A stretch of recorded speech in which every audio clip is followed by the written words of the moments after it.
Real quick, sorry about that. Donald Trump is heading to the podium there in Jupiter, Florida. He's about to address the supporters. Let's listen in. This was an amazing evening, and I don't think I've ever had so many horrible, horrible things said about me in 1 week. $38 million worth of horrible lies, but that's okay. It shows you how brilliant the public is, because they knew they were lies, and it was just really amazing to watch. And to get these kind of numbers where they call them immediately is just something very special. So I want to thank the public. I want to thank the people of Michigan. I want to thank the people of Mississippi. And it is such a great honor. And it's also really wonderful to have you at Trump National Golf Club. Jack Nicklaus did this. It's a Jack Nicklaus signature course, and it's a great, great resort and place. And we have a lot of our members here, I see. And we love our members. And Jack, by the way, Jack Nicklaus is a special man, and he did a special job, and we love Jack. And we have another special man, Paul O'Neill of the Yankees. Come, stand up, Paul. Paul. In fact, Paul, you originally come from Ohio, right? Oh, wow. Paul O'Neill of the Yankees. Hey, Paul, you come from Ohio? Do you endorse me? I love you. Thank you, Paul. Thank you. Wow. That's a great endorsement from Ohio. Thank you. He's great. It looks like he go out there right now. So I just wanted to tell you that it was really an interesting week, an amazing week. I want to congratulate a lot of people, and including the candidates. I mean, this is not easy stuff. When you're doing this, it's pretty wild. And I must tell you, it's very, very important as a Republican that our senators and that our congressmen get reelected, that we put a good group of people together, that we keep the people that are there. We have some terrific people. Not all of them are on my side, but we have some terrific people. And it's very, very important. If we're going to be effective, it's very, very important. One of the things I'm most happy about is that the turnout has been just massive for every week. Whether it's South Carolina or any place. I mean, it started pretty much with New Hampshire, and it really, Iowa, no matter where you go, it's records. I think it's actually the single biggest story in politics today. It's what's happening at the booth, the tremendous number of people that are coming out to vote. Some of the states are getting, in fact, one has 102% increase over 4 years ago. It's amazing, 102%. On average, you're talking about probably more than 50. You're talking about millions and millions of people, whereas the Democrats are down 35%. They're down from what they were. We're up by 50% and even more than that. You're talking about millions of people. So I actually think it's the biggest story in politics today. And I hope that the Republicans will embrace it. Don't forget, we have Democrats coming over, very importantly. We have independents coming over, and they haven't done that ever, probably ever. And with all of these people coming over, we're going to have something very, very special. If I win and if I get to go against Hillary, polls are showing that I beat her. And some of the polls have me beating her very easily, because when you take advantage, we will take many, many people away from the Democrats, and we'll take many, many people away that normally go Democrat as independents. And we're seeing that. We're seeing that. We had people come over here who have never voted Republican, who have never even thought about it, and they came and they voted Republican. And I'll tell you another group of people that I've seen, and I'll be signing autographs after a speech, and we'll be talking to people. And I've had many, many people say, and it was a beautiful thing to hear it, Mr. Trump, I'm 67 years old. Many people. I'm 67 years old. I've never, ever voted before. I've never come close to voting before. This is the first time I'll ever vote. And that's so amazing. It's so amazing. And they do it with such spirit, so it's really great. I want to thank the special interests and the lobbyists, because they obviously did something to drive these numbers. I mean, we're close to 50 and 40 and... but I want to congratulate them, because to raise that much money that quickly is a pretty good feat, right? Do we agree? Now, many of them are my friends, but they just have to gamble. You know, they have to do it. I want to thank Paul Ryan. He called me a couple of days ago. He could not have been nicer. He was very encouraging, and I have great respect for Paul Ryan. Great respect. Ted Cruz is interesting because he's always saying, I'm the only one that can beat Donald Trump. You have to vote for Donald Trump, and you're going to vote for Donald Trump, and you're going to be miserable. You have to vote for me. But he says he's the only one that can beat Donald Trump. And I've heard it so many times. And I said, but he never beats me. I mean, take a look. He never beats me. Meaning he rarely beats me. The fact is that we're going to do well. Ted is going to have a hard time. When he gets to certain states, he's going to have a hard time. One of the things we do is we get up to New York. I'm going to do great. We get to New Jersey. I'm going to do great. Chris Christie's here someplace, and the governor of New Jersey, great prosecutor. I watched what he did to Marco. Where's Chris? He's around here. And great prosecutor, and he's and really when he came and called and he said, I've seen this, it's an amazing thing, it's a movement. Many people have called it a movement. I mean, 4 covers in the last 3.5 months on Time magazine. I mean, many people have called it a movement, and part of that movement's what I said before. I mean, it's the people want to be involved.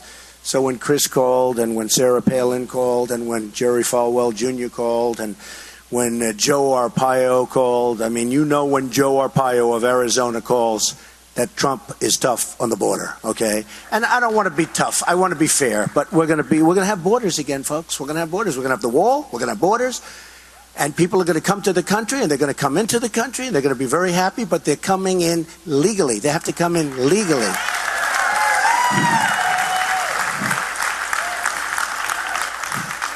Mitt Romney got up and made a speech the other day. No, that's okay. Look, no, I understand. No, he's a very nice man.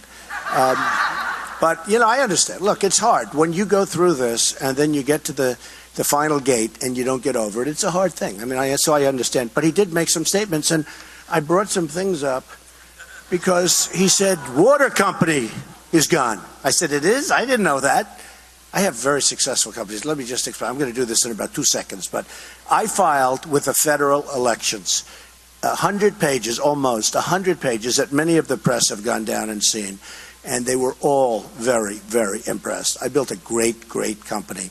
I have very low debt. I have assets like this. This is owned 100% by me with no debt. You've seen Mar-a-Lago. You've seen, and that's a 100% by me with no debt. I have Trump International, where you were last week, 100% by me and no debt. You look at Doral, where we just had the major championship. I mean, I have a lot of things in Florida.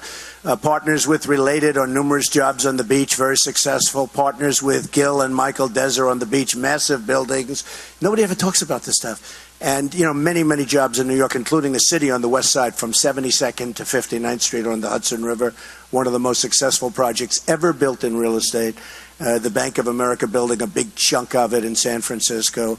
1290 Avenue there, many, many things. And Mitt got up, and he really shouldn't have done it. It wasn't becoming, honestly. And he talked about the water company. Well, there's the water company. I mean, we sell water, and we have water, and it's a very successful, you know, it's a private little water company, and I supply the water for all my places, and it's good, but it's very good.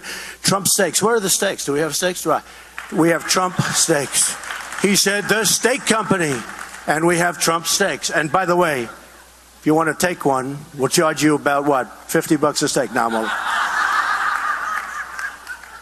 we have Trump magazine. Let me see the magazine.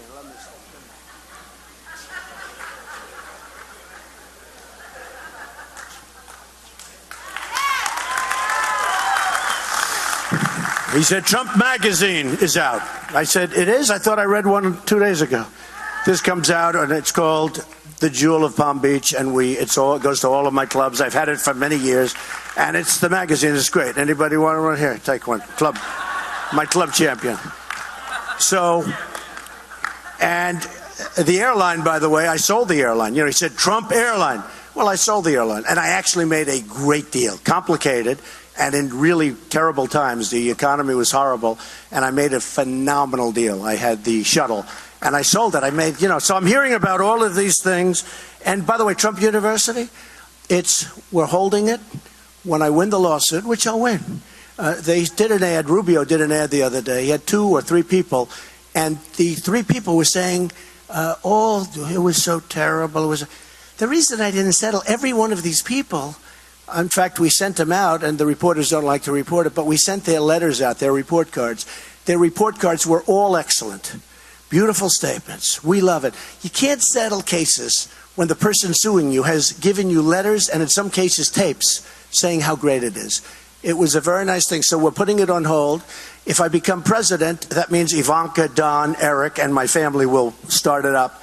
But we have a lot of great people who want to get back into Trump University. It's going to do very well, and it will continue to do very well.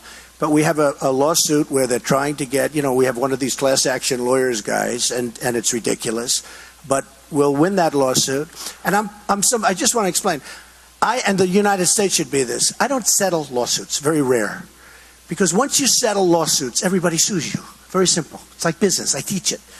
When you settle lawsuits, it's easier to settle. Sometimes it's cheaper to settle.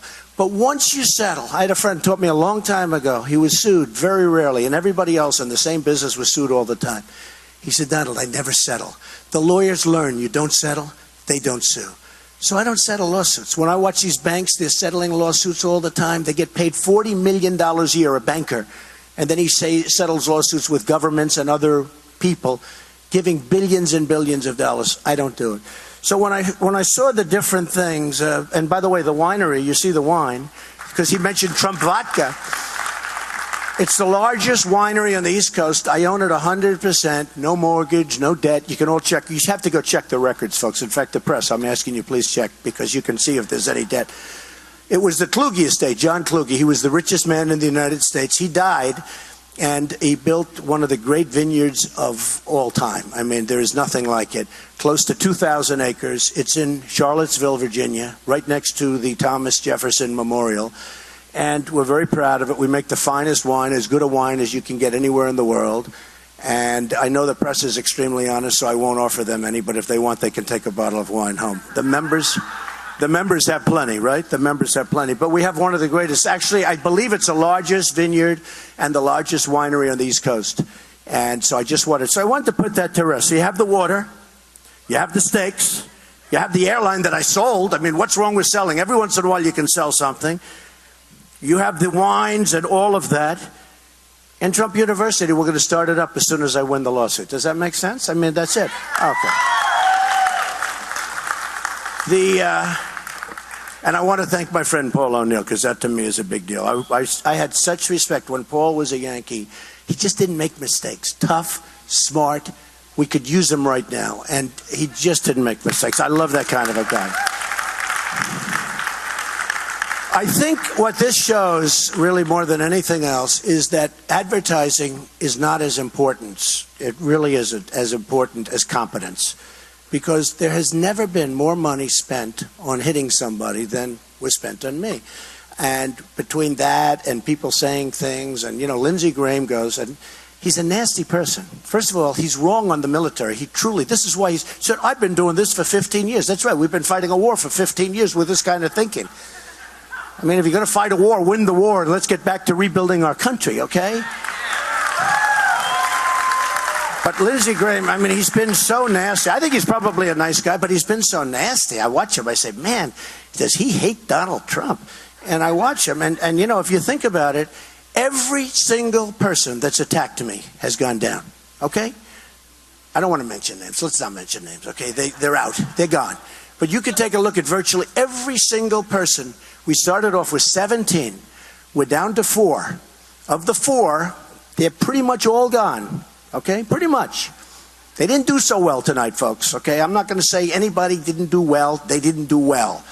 There's only one person did well tonight, Donald Trump. I will tell you. It's true. I mean, it was actually amazing. I was impressed. And even Megyn Kelly said, boy, Donald Trump really did well tonight. Thank you, Megyn. Thank you. That was a very unusual. I was shocked, actually, to hear that. But that was very nice. And Charles Krauthammer said that. He was very, very nice. Thank you, Charles. It's about time. I've been waiting like 5 years, Charles. But it is true. I mean, I have had such hostility. Like with Lindsey, he was at 7, he attacked me, and we took him down to 0. He leaves in disgrace. He then goes to his own state, and they do a poll in South Carolina. He endorses somebody else, and the poll in South Carolina has me at 47, him at 2, and he's a sitting senator. And then he went down from there. And you know what? I don't like to bring it up, but I tell you, it's enough, Lindsey. Just relax, go home, relax for a little while. Everyone knows you take this big defeat, and the problem is the press never calls them out. They go to this horrible defeat, and then they go and they start immediately on the attack, and it's like he never ran and made a fool out of himself. You know, at what point do you call people out? So I call people out. But it is true. They've attacked me viciously, and every single one who's attacked me is gone. And I'm very proud of that because that's what we should have for our country. That's what we should have. ISIS should not be beating us. We don't win anymore. We don't win with our military. We don't win with health care. We don't win with anything. And we should be in a position where ISIS is dictating terms. And, you know, the other day at one of the debates, the one before last, they asked Ted, Lion Ted. I call him Lion Ted. He holds the Bible high, and then he goes down, he puts the Bible down, and then he lies. Lion Ted. You know, he'll say, I'm the only one that beat Donald Trump. I said it before. I beat him. But he doesn't say, yeah, he won like 4, and I won like 12 or 13, right? He forgets the other part. But Lion Ted, and you know, when they say the evangelicals, because in fact, I was watching Carl, and he said how great I did with the evangelicals, and everyone was a little surprised. I'm a very good Christian. And, you know, they're chipping away at Christianity. And we're not going to let that happen anymore, folks. I'll tell you. And a lot of times I'll say at the rallies around Christmas time, we're going to start saying Merry Christmas again. You know, they don't say it anymore. The department stores don't put it up. We're going to start saying it again. But they're chipping away at Christianity, and we just can't do it. And I'll tell you, with the evangelicals, they get it. They get it. They get me. They understand me. I'll be the best thing that ever happened to them. I mean that, 100%. And they don't like the way Ted talks, and they don't like the fact that he truly does lie. And I actually lies badly. And I was actually, interestingly, little Marco helped me a lot. Because what Marco did is in one of the debates, he screamed across me. I've been in the center from the beginning, right? Never out of center. In fact, I always like an odd number, because with the odd number, I'm in the center. With an even number, like last week, I hated it because we had 4 people, so I'm not in the center. So we should always keep it odd numbers, right? So we're right in the center. But I've been in the center for every single debate. But Marco helped me a lot because he called Ted a liar. He said, you're a liar. That's the first time. Look, I know politicians better than anybody. They're liars, okay? They're serious liars. More importantly, they'll never get you to the promised land, ever. They'll never get you to the promised land. They won't do it because they're controlled by the special interests. They're controlled by the people that put up all this money for them to run. They're controlled. You know how much money was spent in the last week on me? And do you know how many times they were asking, despite the fact that they're not supposed to be talking to their super PAC? Carl, fellas, let me ask you a question. How many times do you think Marco and Ted and all of them were calling their super PAC? Is that right? It's called life. That's the way life works. They talk to their super PAC. They're not supposed to, but that's the way life works. So we are going to do something. I think we're going to clean the slate. I think we're going to do really well in Florida. It's my second home. I love Florida. I love Florida. I love Florida. It's a special place. And I think we're going to do really well. I think we're going to do really well in Ohio. Now that I have Paul O'Neill's endorsement, I know I'm going to win Ohio. But I love Ohio. I have so many friends in Ohio. It's an amazing place. And we're going to go have a lot of fun. And then what we're going to do is we're going to beat Hillary Clinton. And we're going to beat her badly. We're going to beat her badly. And I think one of the things, and then we'll take some questions, but one of the things that really I add that's very different. You know, we always talk about the 5 and sometimes 6, but the 5 states that you have to get, whether it's Ohio or Pennsylvania or Florida. You know, if you don't get one, because the Republicans, structurally, it's much tougher. It's much tougher for a Republican to win the presidency, like by a factor of 5. But I add things that nobody else can do. I have a chance of New York. Now, can you imagine if you won as big as New York, all of those delegates? Upstate New York, I poll higher than anybody ever, because they are really in trouble up there. And they know that I would have done things, they wouldn't be in trouble right now if they would have taken my advice. But they're really in trouble. But I'll get Michigan. I mean, I'm going to get Michigan, because we're going to bring the car industry back. We're going to take it back. We're going to bring the car industry back into Michigan. I'm going to win Michigan. It's never even a question. When these candidates are talking about running, it's never even a question. Michigan's not something they even talk about. I'll win New Jersey. I'll win Ohio. I'll win Florida. I'll win Virginia. I have great properties in Virginia. Charlottesville, we just talked, winery. On the Potomac River, we have one of the great places in the world. I have 600 acres on the Potomac River, one of the great pieces of property in the world. Very, very successful place. I have a lot of employees in Virginia. And it seems that when I have something in a location, like when I'm in Virginia and I have a lot of employees, I have great places, Florida where I have Doral. Doral was great last week with Adam Scott. 2 days ago, Adam Scott. How good was that? Who's a great young man, and the way he won the tournament, the Cadillac World Championship. But when you have property in a state, it means you love the state. It means you have a lot of employees. You pay these employees. You take care of their health care. You take care of their education for their families. You take care of so many things. And you just do well. So I think I'm going to do great there, and I think I'm going to do great in Ohio. And I really look forward to it. I'm going to be working very hard between the two. And Illinois, I have one of the greatest buildings in the world. In Chicago, I have one of the greatest buildings, rated the #1 hotel in North America. And I'm very proud of it. It's a great, right on the river. And it's a great, great building. And maybe that's where we have our next news conference. And, maybe we'll do it right in Chicago. So let's see what the press has to ask, and we'll then go home and we'll go celebrate a lot of victories. Yes, go ahead. CBS.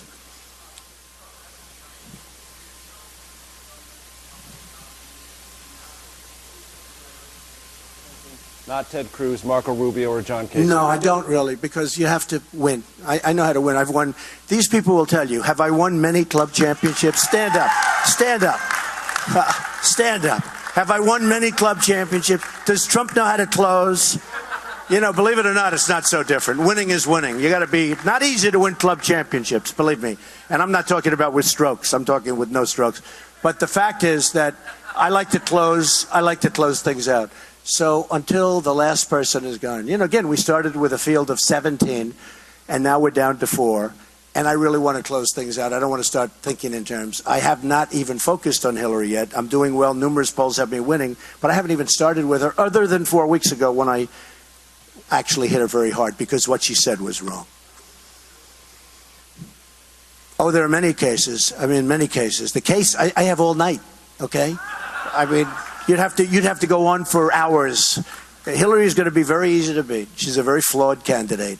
Very, very flawed candidate. And it's going to be, I believe it's going to be a very, very easy target. If she's allowed to run. Because there's a real question as to whether or not she's even going to be allowed to run. And if the government is going to do its job properly, she will not be allowed to run. Okay. Go ahead, Tom. Well, I have no message to Marco. I think that, he has to make his own. It's been a tough night for him, but he's going to make his own decision. I've actually had a good relationship with Marco, believe it or not. He became hostile about 2 weeks ago, and it didn't work. See, hostility works for some people. It doesn't work for everybody. Okay? No, but he became very hostile. And you know what? It doesn't work for him. He was better. He would have been better off had he kept the original pitter-patter going. But this didn't work. Say it, Tom, a little louder. Well, I've been outspent by everybody. Part of the beauty, look, I have much more money than all of them put together times 20, okay? But I'm a businessman. I don't have to spend. Why should I spend the money? I've spent probably $25 or $30 million. Other people have spent $160 million. You have the numbers. In New Hampshire, as an example, I spent $1.5 million, and somebody else spent $48 million. I was 1. The other person was number 5. Wouldn't it be nice if we had a country that worked that way? Right? Right? So the CNN poll came out, and I was 41. In fact, I was 49, and second is 15 and 15. And, and I've spent less money than anybody else. Now, the phony Wall Street Journal poll just came out, where I'm still number one. But that poll, if you remember the poll from South Carolina, the Wall Street Journal NBC poll was the phoniest, most disgusting poll I've ever seen, okay? I don't believe that poll, and I don't know who's making up that poll, but they should not pay their bill. I don't do that. People say, oh, Donald Trump doesn't pay the bill. That's true. I never pay bills when somebody does a bad job. They did such a bad job during the South Carolina run. They had me practically dying in South Carolina the day before. I mean, they did that with viciousness and vindictiveness, and it looked like I was really in trouble. And then I won in a landslide. The poll was wrong. And then the following day, they came out with a national poll that was ridiculous, too. So they came out with another one. NBC, Chuck Todd, NBC, Wall Street Journal. I'm saying, what's wrong with them? It's not right. Now, CNN came out with a poll 49 a couple of days ago. They came out with a poll 30. Again, I'm still in first place, but I really believe their poll is wrong. And boy, did they turn out to be wrong in South Carolina. Okay? Yeah, go ahead.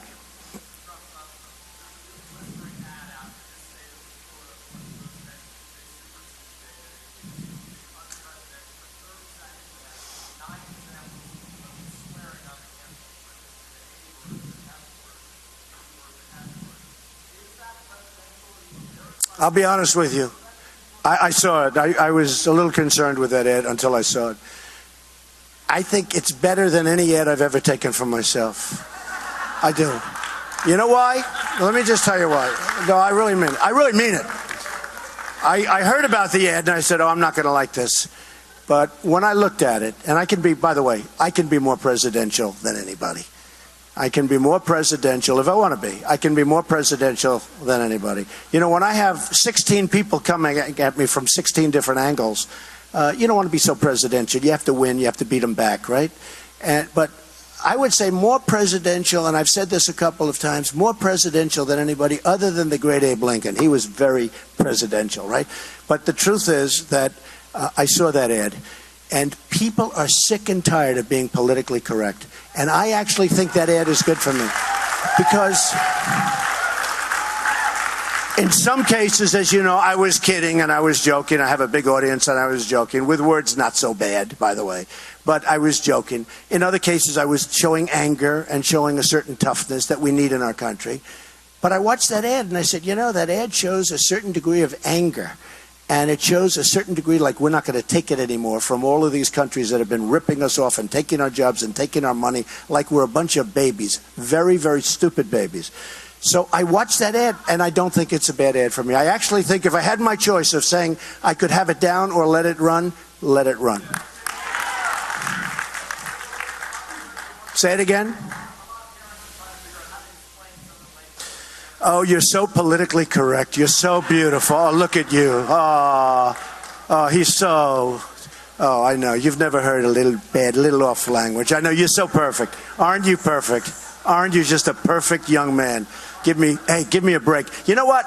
It's stuff like that people in this country are tired of, okay? It's stuff like that. Sarah?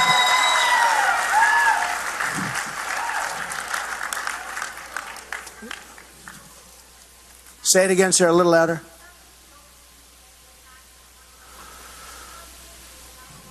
Well, maybe at some point they will, but look, I hear $39 million has been spent. I'll be honest with you. I'm very surprised. I looked at the numbers. In Mississippi, I'm close to 50%. That's not 50% with 2 people.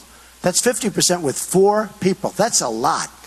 That's shocking. That's like record setting. Big difference. If you're running like you're Hillary and you're running against one guy, you're running against Bernie, okay?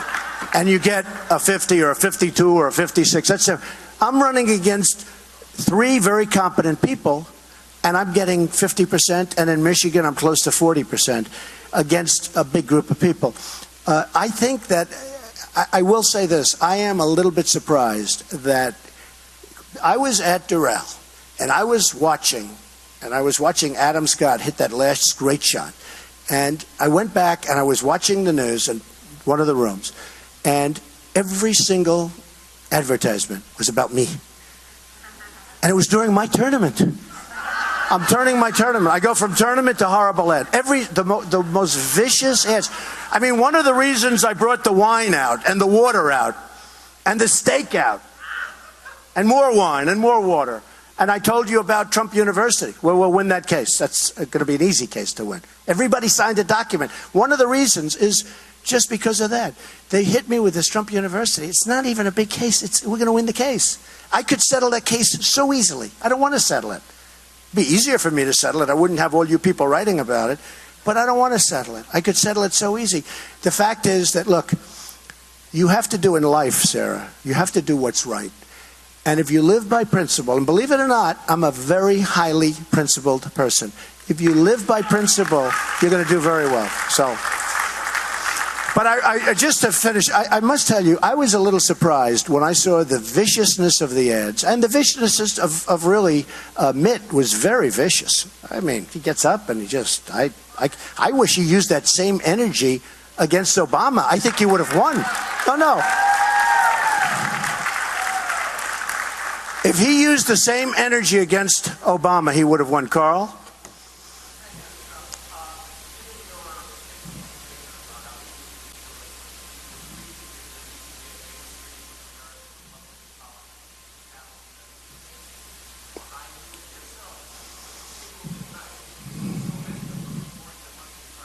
Yeah, I say let's come together, folks. We're going to win.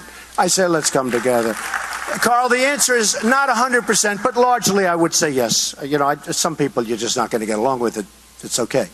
But largely I would like to do that. And believe it or not, I am a unifier. I unify. I mean, you look at all of the things I built all over the world. I'm a unifier. I get along with people.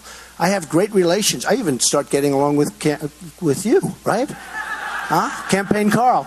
But no, I get along with people. And I really say this, Carl, I think it's time to unify. We have something special going in the Republican Party, and unfortunately, the people in the party, they call them the elites, or they call them whatever they call them, but those are the people that don't respect it yet.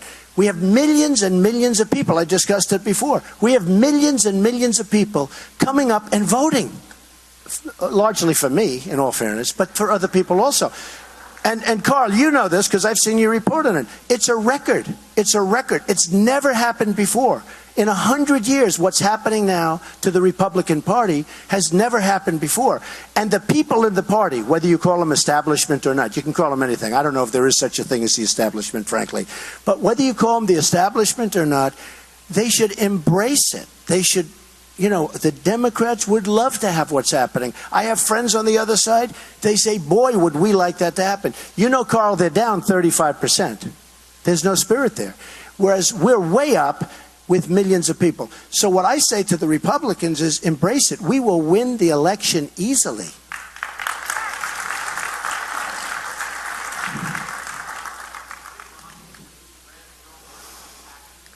Yeah.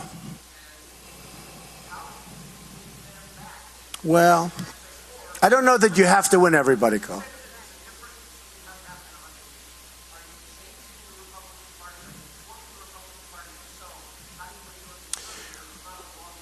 Right. Okay, let's talk about that because it's so interesting. I'm not really changing the Republican Party because I'm actually a conservative, but I'm a common sense conservative. Look, nobody's more conservative than me on energy independence. Okay, I've been talking about it for years. Nobody's more conservative than me on the military.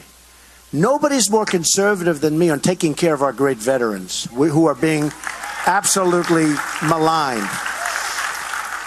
Nobody's more conservative than me on health care, where we're going to repeal and replace Obamacare, and on Common Core, where we're getting rid of it, and on budgets, where whether it's the penny deal, there are so many different things, but we'll straighten out our budgets.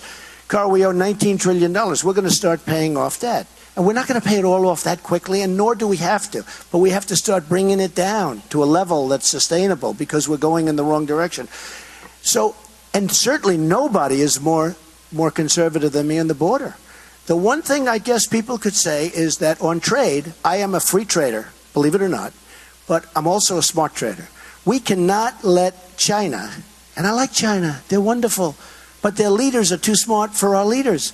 I like China. I do great with China. The Bank of America building, other building, I have because of China. In a war, we fought. But I will tell you, nobody is more conservative actually on trade. The problem I have is you have people that are in National Review, and they're eggheads. They're just eggheads. They have no common sense whatsoever. No common sense whatsoever. It's not free trade when China charges tax to get our product in, and they don't let our product in anyway, and yet they take their product and they just send it to us like nothing. We have a trade deficit with China of $500 billion a year. We have a trade deficit with Japan of over $100 billion a year. We have a trade deficit with Mexico. That's why Mexico is going to pay for the wall. $58 billion a year, 100%.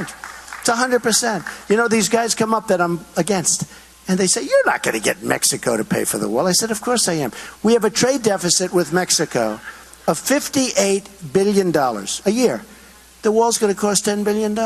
You tell me I can't make that deal? That's an easy deal. So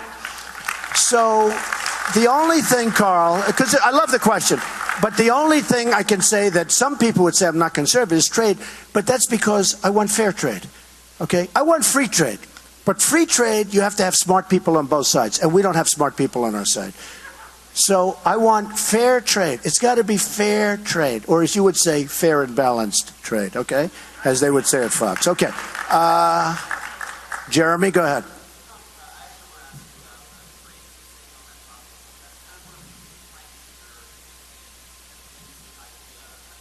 Very important.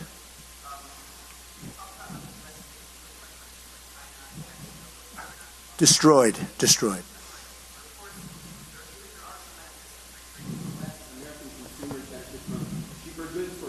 Yeah.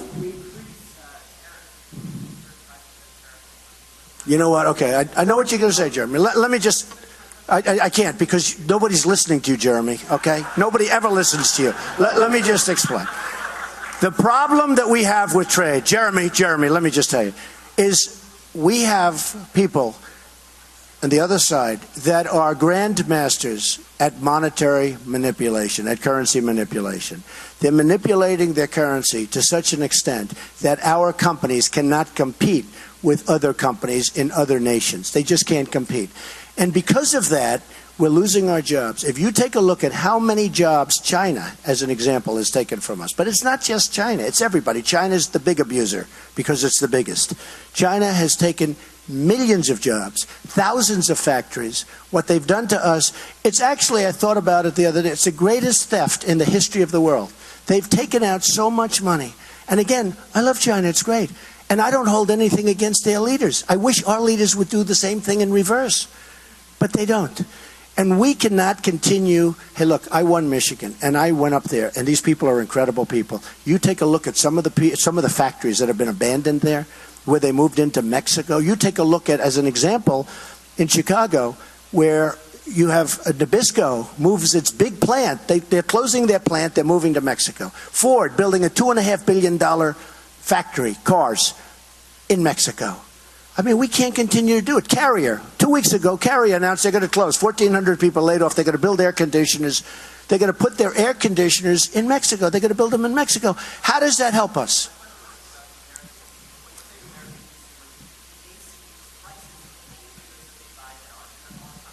Yeah, sure. Okay, no. You know what's going to happen, Jeremy? Let me tell you what's going to happen. Okay, can I tell you what's going to happen? When China thinks you mean it, when they think you mean it, they're going to stop manipulating their currency. And you won't even have to do anything. And you might even have free trade, okay? You didn't hear me. When China thinks you mean it, when Japan thinks you mean it, that we're not going to let them sell the cars like that because they're killing us. You know what we sell to Japan? Practically nothing. They have cars coming in by the millions, and we sell practically nothing. When Japan thinks we mean it, and they'll stop playing around with the yen. They're almost as good as China. You look at what's happening with Komatsu tractor, and you look at what's happening with Caterpillar, and Caterpillar is being hurt very badly by Komatsu, not because their machines aren't, but Caterpillar makes a better machine, but because of the fact that they currency manipulate. And we can't have that. And they're not supposed to do it. But they have no fear of our government. They're dealing with babies. We're dealing with babies, okay? They are grandmaster players, and we have people that shouldn't be negotiating for us, all right? We shouldn't. All right, one more question. Go ahead. Let's see if she'll finally give me a decent after 12 years. I'm not going to finish with her because she never asks a decent question. Okay, go ahead. I'm only kidding. Go ahead. That's right. Well, I don't know. I'm going to say, you know what? I think Lindsey Graham's probably a nice guy. And I was very tough on him because he was tough on me. But I think he's probably a nice guy. I think I could probably get along with Lindsey Graham. I could probably get along with Mitt Romney. I mean, I have nothing against Mitt Romney. And I understand how he feels. I mean, he worked really hard. Should have worked a little harder. But he worked really hard. And he didn't get there. I mean, I understand it. I could probably get along with Mitt Romney. I don't know Mitt Romney very well. I endorsed him. I backed him. I helped him. But I don't really know Mitt Romney. I could probably get along very well with Lindsey Graham. But he goes on television. He's very nasty. And when they're nasty, you have to be nasty back. I can get along with people. Look, the bottom line is we have something going that's so good. We should grab each other and we should unify the party. And nobody's going to beat us, okay? Thank you very much, everybody. Thank you. I appreciate it. Thank you very much.